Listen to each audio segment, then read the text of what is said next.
Hi, Fiona. Morning, Shaka. How are you doing? We are in January now.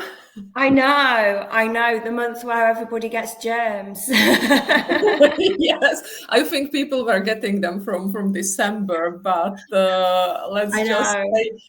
stay positive and let's just hope that January will be as good as it can be because people get usually post-Christmas blues. And everybody is kind of like coasting along to get I, into I February. know. I know. I think everyone's expecting a break over Christmas, but it's never much of a break, is it? Exactly, and obviously because we had Christmas just a couple of weeks ago. Usually leading to Christmas, December is historically quieter months due to the festive season, isn't it? So Yeah. I think shall we have a look at the market over last month and compare it with the previous year? Do you think it would be a good idea? I do. Yeah. Good.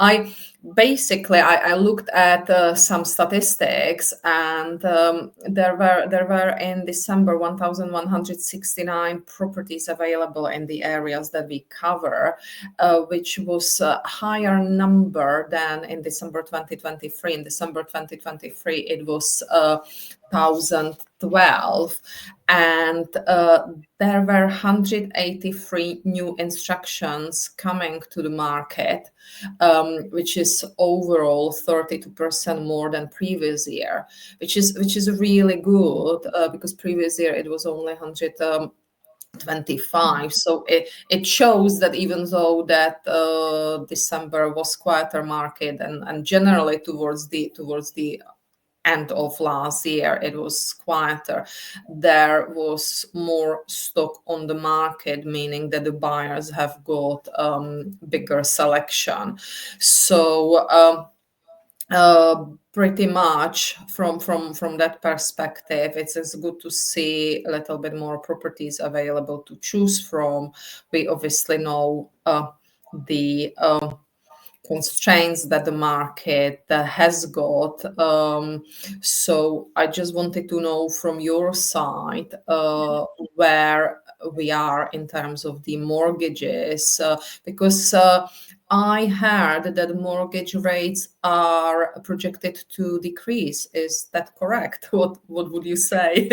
I mean, yeah, I do hope so now. I do hope this year we do see a decrease in rates.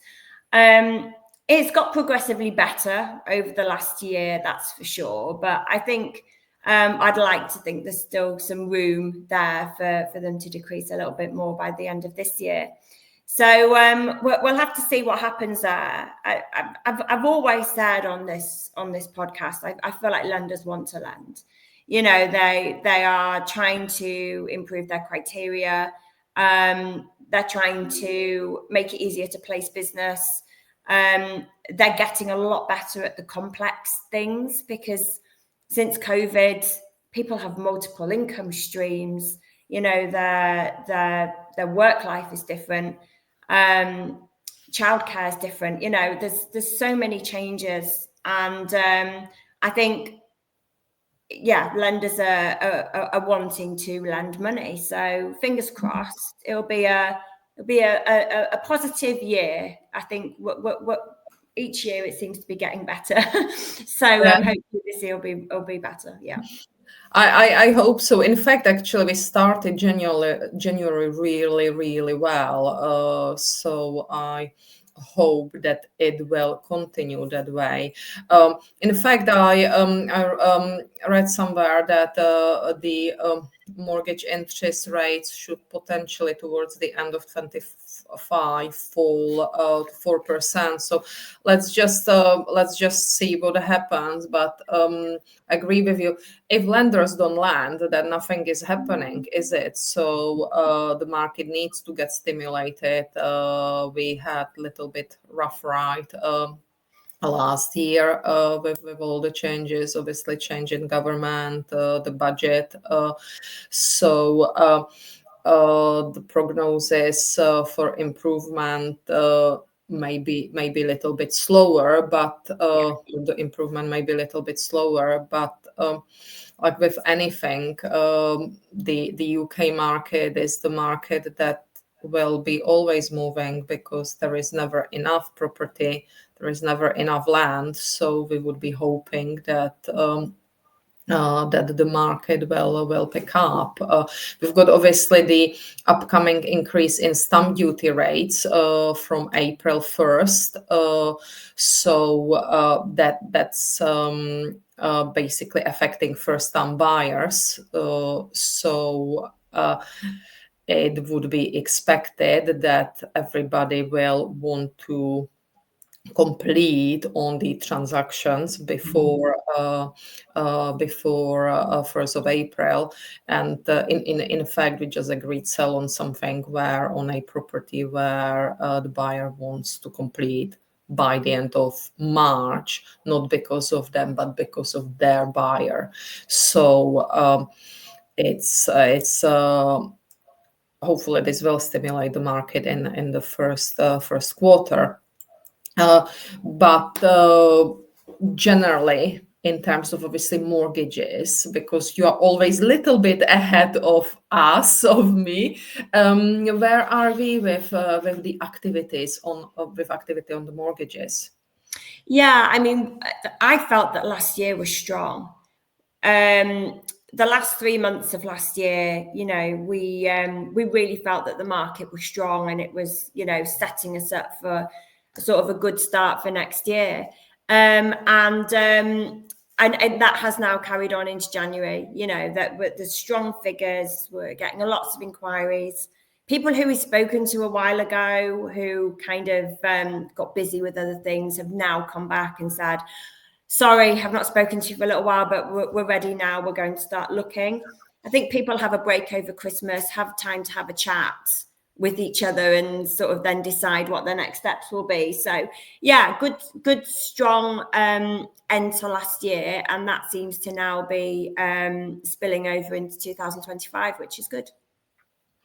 Good. That's positive, and hopefully it will also drive the prices, because not everywhere prices are increasing on the properties, and we read there are a lot of papers saying, oh, prices have increased in so and so area and decreased in the other area. So I think it needs to be always looked at locally, where the person is. So again, with the mortgage applications, look locally at the area, look at the demand, look how many people are putting applications in this area.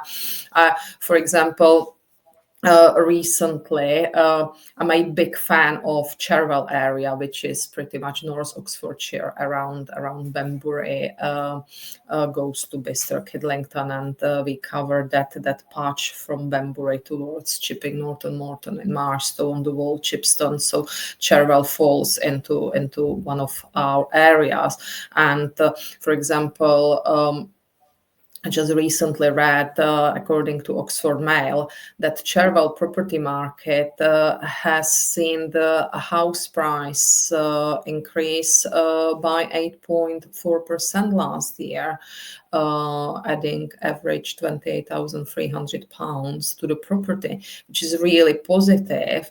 And it's the reason why I think Cherwell area is so good and has seen steady increase year on year, even though that there have been perhaps a bit stagnations in last years.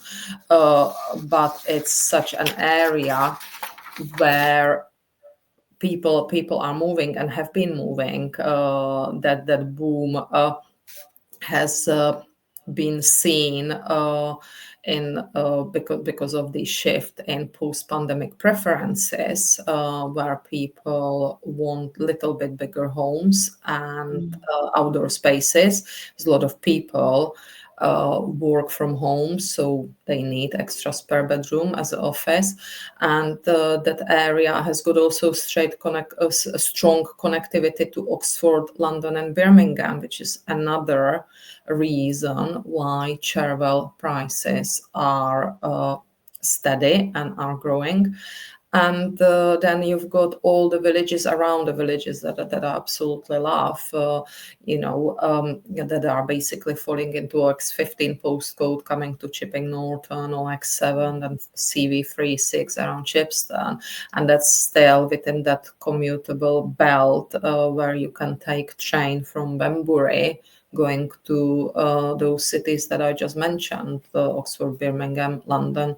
We've got also connectivity to Manchester. And it's pretty much gateway of Cotswolds. So again, I think people need to consider, rather than listening the overall news, it's important to keep updated about what is happening, but we need to also look at your individual area, look at where you live, look at what are the local economic trends, and then compare it with where you are, what you want in life. So that's probably what I would suggest to people to do in 2025.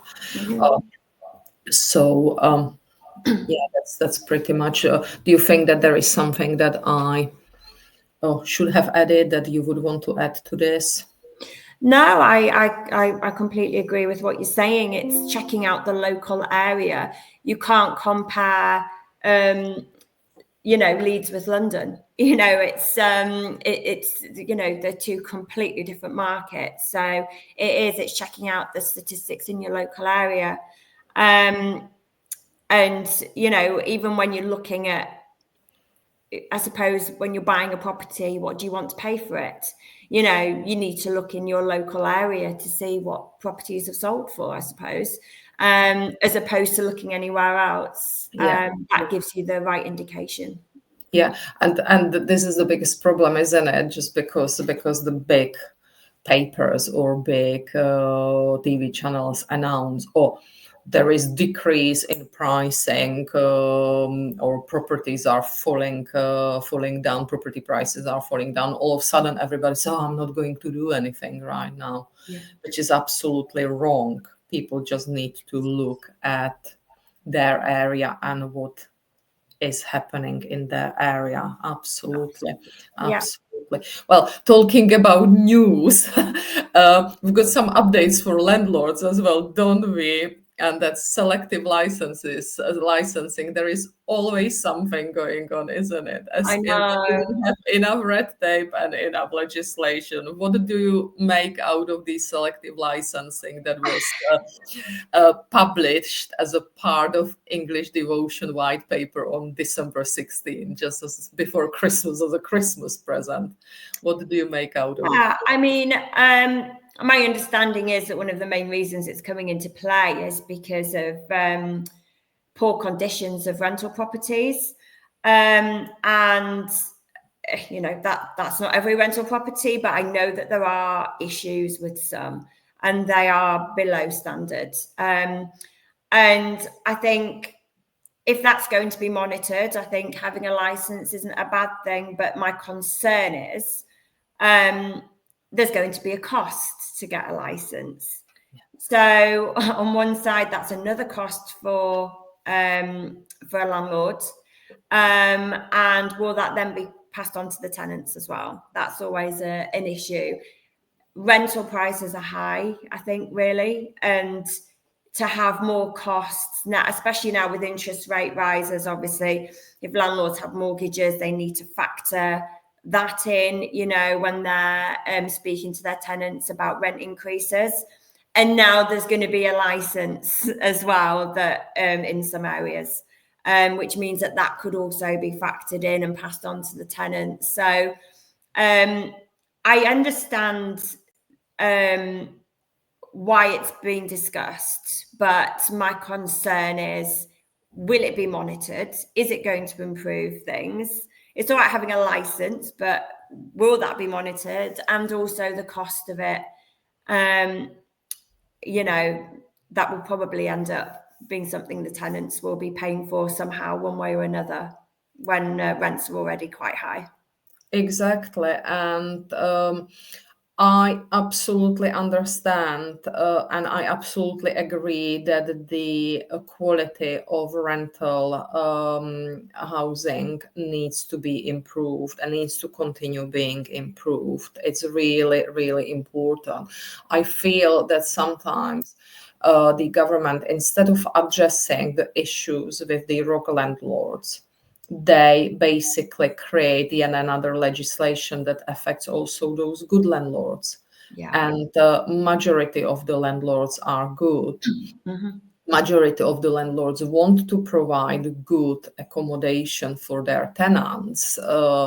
And as we know, majority of the landlords struggle meeting those additional costs and additional red tape. I always say to everybody, these days, managing your property yourself, unless you become a professional landlord who is registered with relevant bodies and who is always keeping abreast with legislation, managing such property is just really risky, because you never know when you can fall foul of that legislation.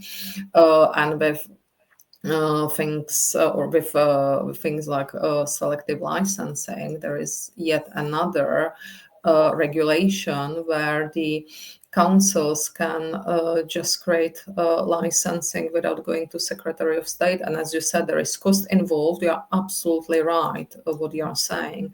There's cost involved that will need to be passed on to somebody, because at the end of the day, the private landlords, they are not part of the government scheme or social housing.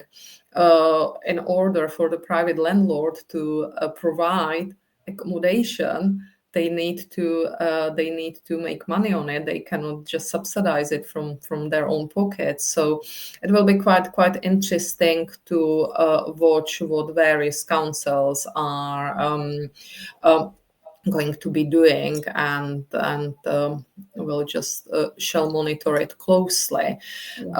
So I think that's pretty much it. Do you think that we have something else to add for this month's podcast, or have we covered it?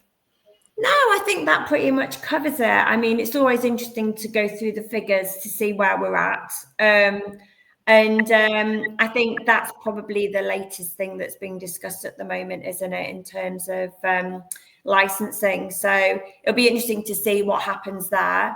Like I say, my main concern really is it's all right handing a license out and making a landlord pay for it, but will it be monitored? Is it going to make improvements? For the landlords that aren't providing adequate property. But other than that, I think that's covered this month, really. Well, perfect. So have really good January. Keep away from any bugs. I know. I'm coming to the end of it. I thought, good, I hope my voice holds out, but it has, so I must be getting there. You sound great as always, Fiona. And, I look forward to seeing you in February. Yeah, see you next month. Thank you. Bye. Bye.